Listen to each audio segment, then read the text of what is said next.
लेकिन सबसे पहले मैं उस बात का जिक्र करना चाहता हूं जिसने मुझे काफी परेशान किया है।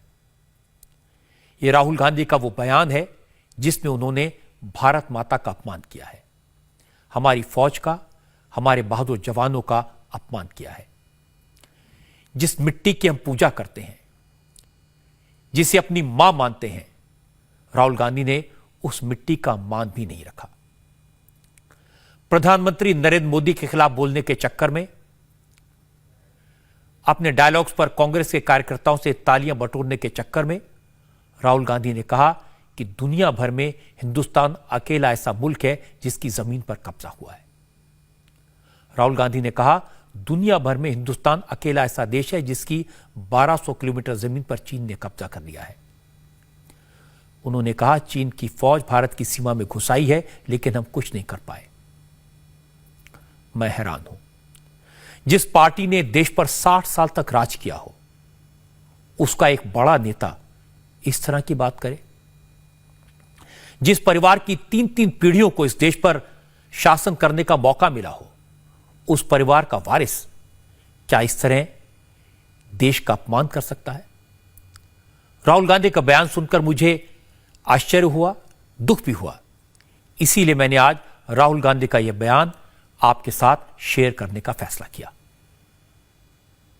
मैं आपको गारंटी करके बोल रहा हूं, चाइना में इतना दम नहीं था कि वो हमारे देश के अंदर एक कदम डाल दे।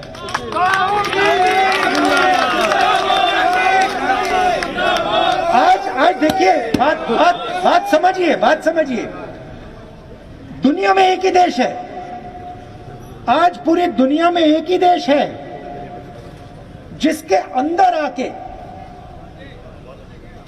अंदर कोई और देश की सेना आई, 1200 स्क्वायर किलोमीटर ले गई और कायर प्रधानमंत्री कहता है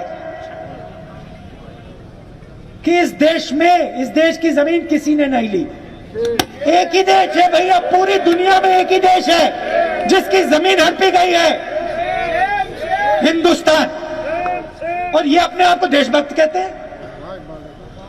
प्रधानमंत्री अपने आप को देशभक्त कहता है और पूरा देश जानता है कि चाइना की सेना हिंदुस्तान के अंदर। कैसा देशभक्त है ये? मैं आपको बता रहा हूं, हमारी सरकार होती ना, उठा के फेंक देते चाइना को बाहर। 15 मिनट नहीं लगते। उठा के हमारी सेना, हमारी वायुसेना उठा के चाइना को 100 किलोमीटर पीछे कर देती। मगर इस प्रधानमंत्री में मैं बता रहा हूं आपको, बात समझो, ये प्रधानमंत्री देश की शक्ति को नहीं समझता। अब ऐसे बयान पर हंसें या रोएं? राहुल गांधी ने जो कहा वो इस देश की परंपरा नहीं है, वो कांग्रेस की भी परंपरा नहीं है। कांग्रेस के कई सीनियर नेताओं से आज मैंने इस बारे में बात की।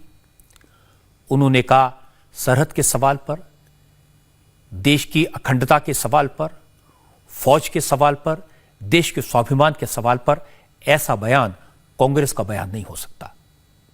लेकिन वो मजबूर हैं, अगर कुछ बोलेंगे तो राहुल गांधी कहेंगे कि मोदी से डरते हो। कांग्रेस के एक बड़े नेता ने यह भी कहा कि राहुल गांधी जब प्रधानमंत्री का जिक्र करते हैं तो मर्यादा का ख्याल नहीं रखते।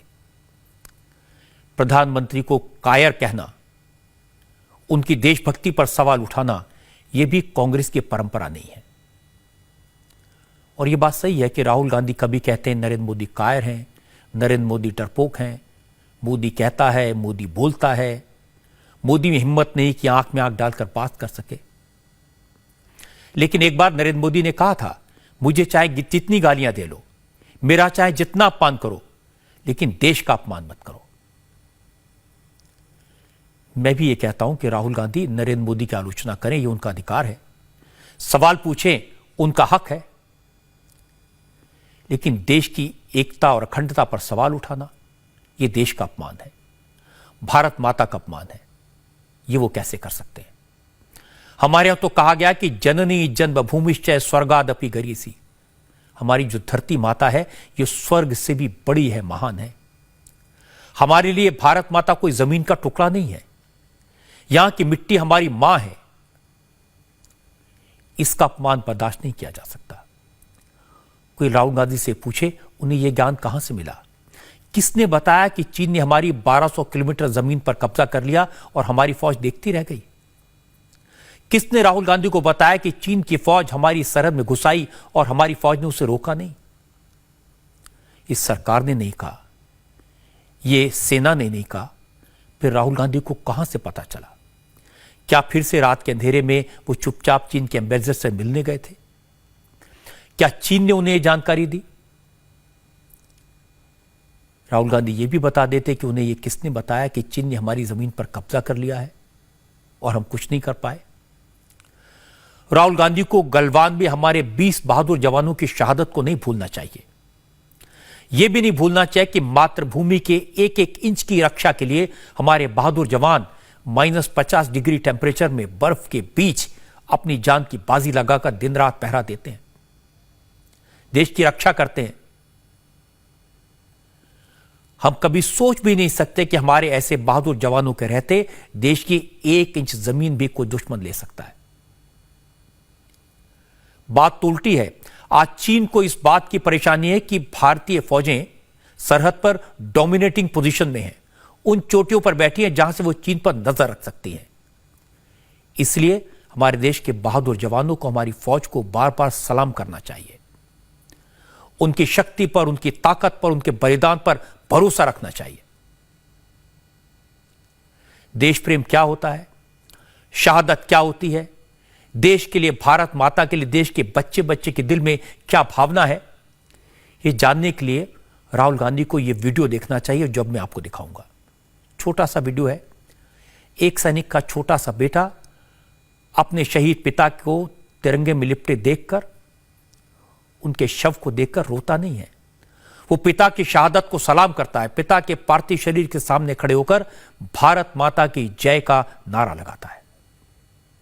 की जय, भारत माता की जय, भारत माता की जय, भारत माता की जय,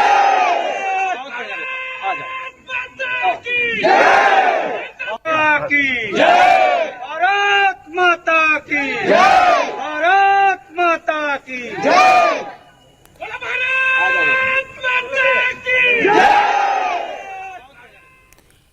ये रायबरेली की तस्वीर है, सोनिया गांधी की कॉन्स्टिट्यूंसी की तस्वीर है। इस बच्चे के पिता कश्मीर में आतंकवादियों से मुकाबला करते हुए शहीद हो गए।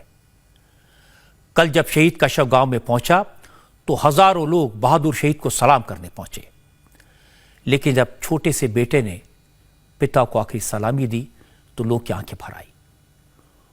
पूरा इलाका भारत माता की जय के नारों से गूंज उठा। ये तस्वीरें सबको देखनी चाहिए।